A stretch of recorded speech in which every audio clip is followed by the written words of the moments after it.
welcome His Excellency Ferdinand Romualdez Marcos, President of the Republic of the Philippines, and to invite him to address the Assembly.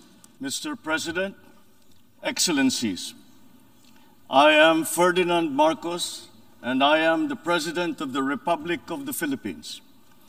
I stand today on behalf of 110 million Filipinos. At this time of crisis and opportunity, I bring with me the spirit of their enduring commitment to the ideals of our United Nations. This commitment is reflected in our solid contributions to the cause of peace and of justice.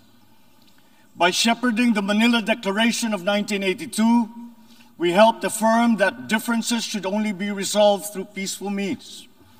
By reinforcing the predictability and stability of international law, particularly the 1982 United Nations Convention on the Law of the Sea, we provided an example of how states should resolve their differences through reason and through right. These two contributions provide useful guidance for our time. For amidst challenging global tides, an important ballast stabilizes our common vessel. That is, our open, inclusive, and rules-based international order that is governed by international law and informed by the principles of equity and of justice. As I have underscored, the Philippines shall continue to be a friend to all and an enemy of none. This world order traces its roots to 77 years ago. Your first Asian predecessor, Mr. President, General Carlos P. Romulo, called on our leaders then to make this floor our last battlefield, to determine in this hall whether humanity is to survive or be wiped out in another Holocaust. Our peoples chose survival. They chose cooperation. They chose peace. And by doing so, they made history. Today, history once again calls to us to make these choices. We are confronted by tectonic shifts that will inform the ebb and flow of this coming century. Of these, I see four challenges to the continued survival of our global community. First is climate change. The time for talk about if and when has long since passed. It is here. It is now. Climate change is the greatest threat affecting our nations and our peoples. There is no other problem so global in nature that it requires a united effort, one led by the United Nations. The effects of climate change are uneven and reflect an historical injustice. Those who are least responsible suffer the most. The Philippines, for example, is a net carbon sink.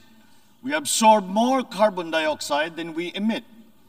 And yet, we are the fourth most vulnerable country to the effects of climate change.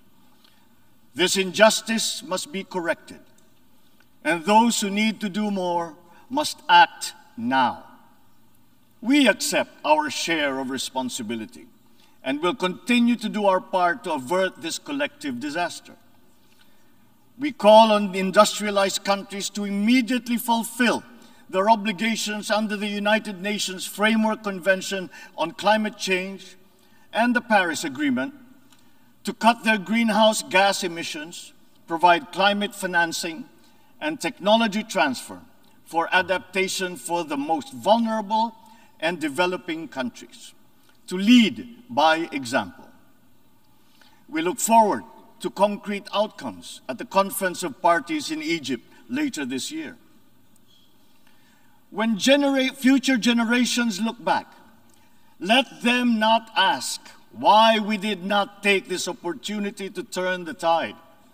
Why did we continue in our profligate ways until it was too late? This threat knows no borders, no social class, nor any geopolitical consideration. How we address it will be the true test of our time. Second, the development of advanced technologies is rapidly transforming human life and experience.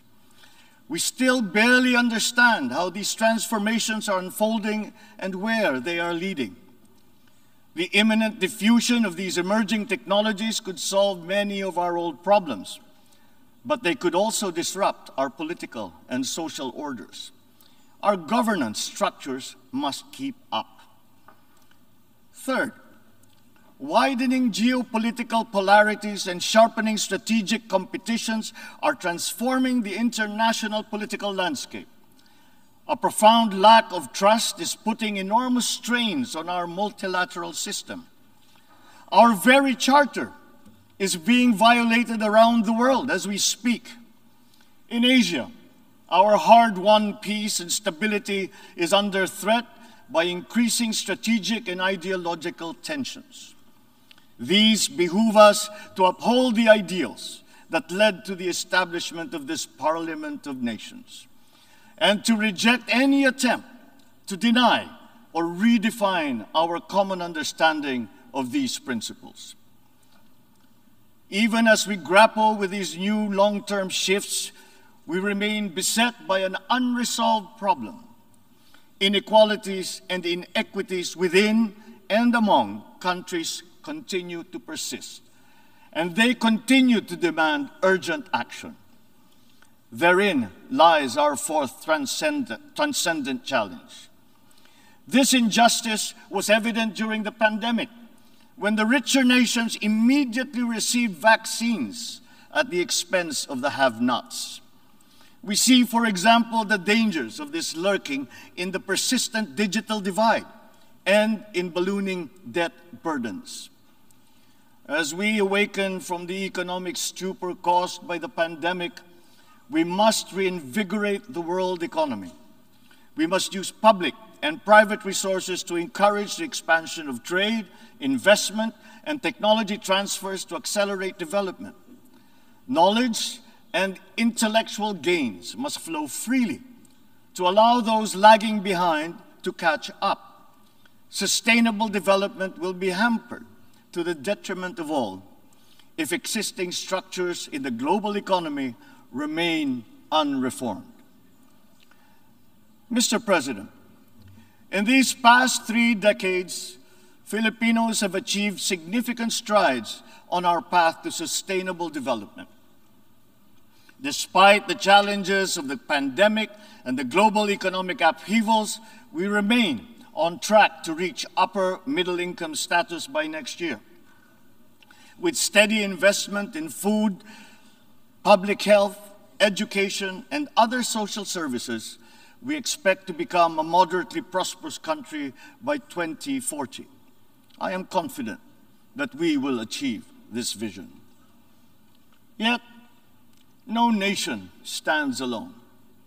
The achievement of our national ambition requires a global environment that creates conditions that allow all nations, including ours, to thrive in peace. We need the United Nations to continue to work. And we, the Philippines, are determined to be part of that solution. The Philippines did not hesitate to donate to the COVAX facility that helped provide vaccines in many parts of the developing world. Multilateralism and international cooperation do make a difference. Filipino health workers were at the front lines in many countries to curb the spread of the virus, risking and oftentimes sacrificing their own lives to save those of others. We have always been an optimistic and courageous nation. Despite the enormity of these challenges, we believe that solutions are within our collective grasp. You, Mr. President, have already identified 3 tools that are at our disposal. First, solidarity. We need to reaffirm the wisdom of the founders of our United Nations. This means transcending our differences and committing to ending war upholding justice, respecting human rights, and maintaining international peace and security. Nuclear weapons continue to pose an existential threat despite our efforts to build norms that resoundingly prohibit them. We must reject the notion of deterrence and remain committed to decreasing the global stockpile of these weapons. At the same time, we must also address the scourge of the proliferation of all weapons, be they small arms, light weapons, or improvised explosive devices. Our work must also focus on ensuring that the international system remains fair, not only for all states, but more importantly, for all peoples.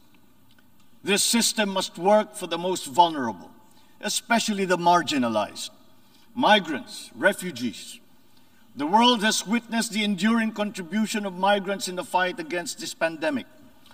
We still dream of an end to the disturbing incidents of racism, of Asian hate, of all prejudice.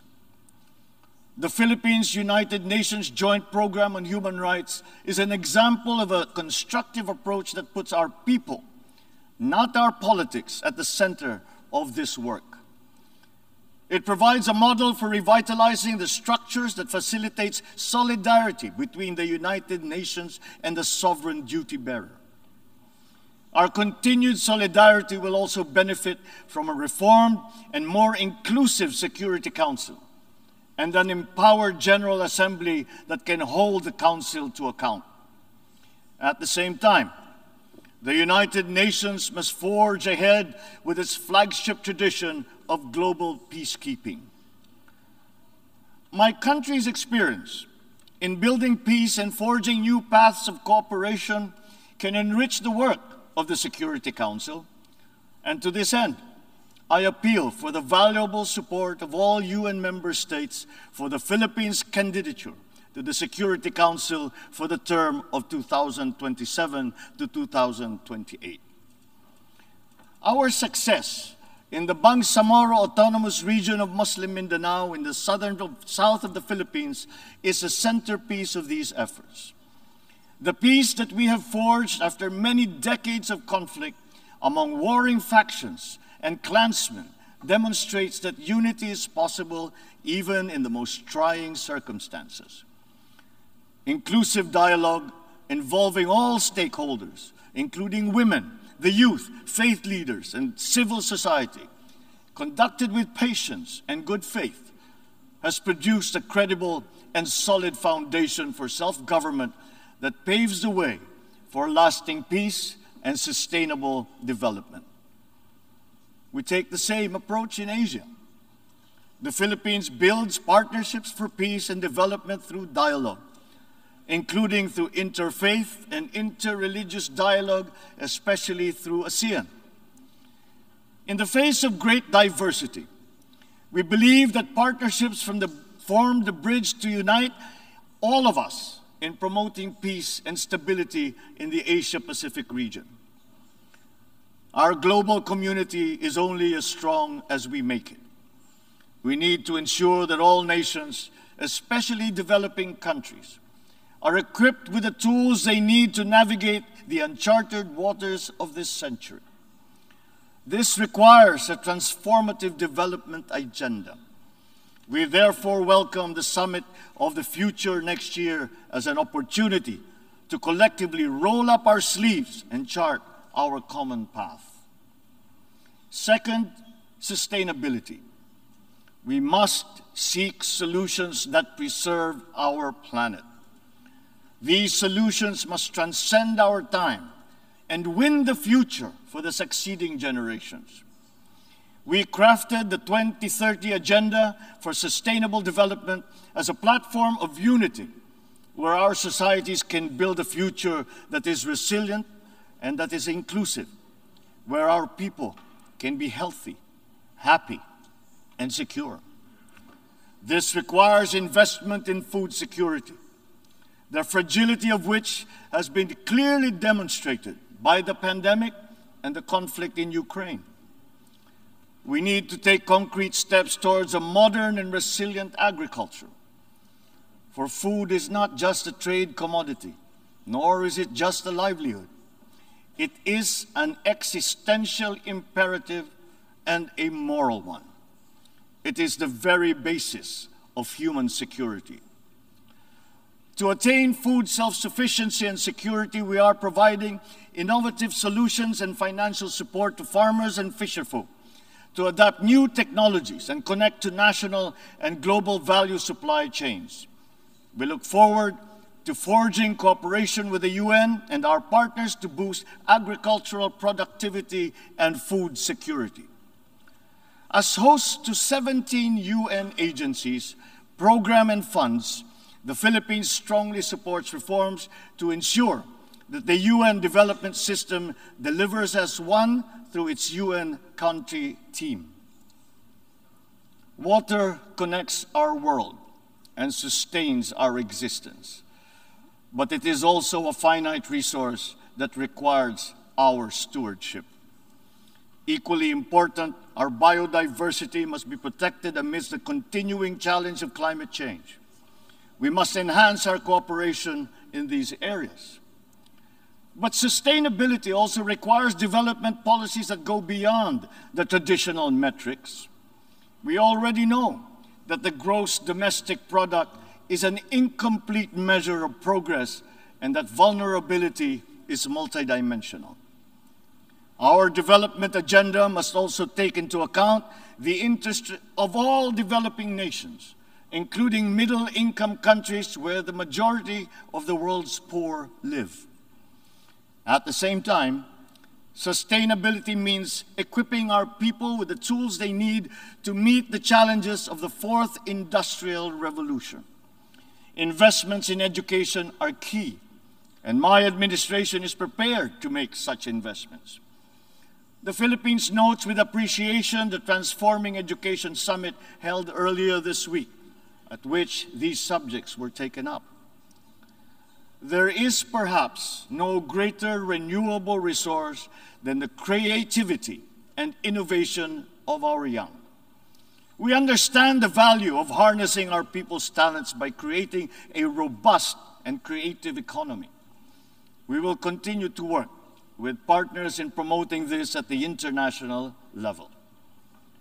Finally, science. Knowledge and discovery remain the keys to unlock the potential of our dynamic future. Encouraging our young people's curiosity, honing their skills, and protecting their intellectual properties are important investments. Humankind is pushing back its horizons, both in the digital world and out in our physical universe. Access to these domains is an inalienable right of all nations, as are peaceful uses of all existing and emerging technologies.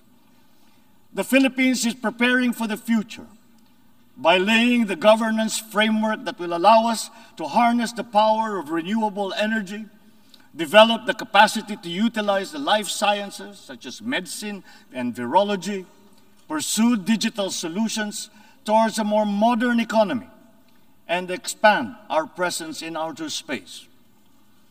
But we also need to update the global structures that facilitate international cooperation on the peaceful uses of nuclear energy, biology, chemistry, to name but a few. At the same time, we need new structures to govern rapid advances in other areas. We need to start by defining the norms of responsible behavior in cyberspace and outer space, and forming legal rules that will prevent the weaponization of artificial intelligence. The diffusion of cutting-edge technology across the economy is promising, but they could come at a cost. Our development agenda must consider the possible displacement of human labor as a result of advances in automation. We must prepare our economic structures for this. We should start building the necessary supports for those sectors affected. Mr. President, the transcendent challenges of our time are as consequential as those that faced us 77 years ago when we founded this august body. We are indeed at a watershed moment. one that requires a refounding of these, our United Nations. Mr. President, Your Excellencies, the world is ready for transformation. It is up to us as leaders of our nations to move and shape that transformation. The future beckons, and we can embark upon that journey as single nations or as a world in harmony. I say, let the challenges of one people be the challenges for all nations. And in that way, the success of one will be a success for us all. The peoples of the world look to their leaders, to us, to make into reality these aspirations for our future. We must not fail them. And if we stand together, we will not fail them. If we stand together, we can only succeed. Let us dream, let us work for those successes for all our nations united. Thank you and good day.